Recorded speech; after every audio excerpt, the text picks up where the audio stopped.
Biglang napagtanto ng lalaking ito na madadaanan niya ang kahit anong bagay habang sinusubukan niyang ibalot ang ulo niya rito. Napansin niya ang isang larawan niya na napapalibutan ng mga bulaklak. Noon natamaan siya, napatay na siya. Naglalakad siya sa kalsada nang dumaan ang mga sasakyan sa kanya, ngunit biglang bumangga sa kanya ang isang batang lalaki na nakasakay sa kanyang bisikleta. Nagulat ang lalaki nang makita siya ng bata.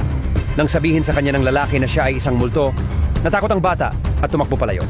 Mabilis siyang sumakay sa bus, ngunit hindi siya binitawan ng lalaki ng ganun kadali dahil siya lang ang taong nakakasalamuhan niya. Sinubukan niyang sunggaban siya mula sa loob ng bus, ngunit hindi niya ito mailabas. Pagkatapos ay sinundan ng lalaki ang bata sa kanyang tahanan, at pagkatapos tiyakin sa bata na hindi niya ito sasaktan, ipinaliwanag niya na kailangan niya ang kanyang tulong sa pagbebenta ng eroplano na kanyang idinisenyo sa loob ng 10 taon. Pumayag ang bata na tumulong at nagsimulang turuan siya ng lalaki kung paano magpalipad ng eroplano. Pagkatapos ng mga buwan ng pagsasanay, handa na ang bata. Siya ay nagpalipad ng eroplano na parang eksperto at sa tulong ng lalaki, matagumpay niyang nalapag ang eroplano sa isang airshow nang hindi bumagsak. Ang lahat ay humanga sa disenyo na kahit isang bata ay kayang lumipad.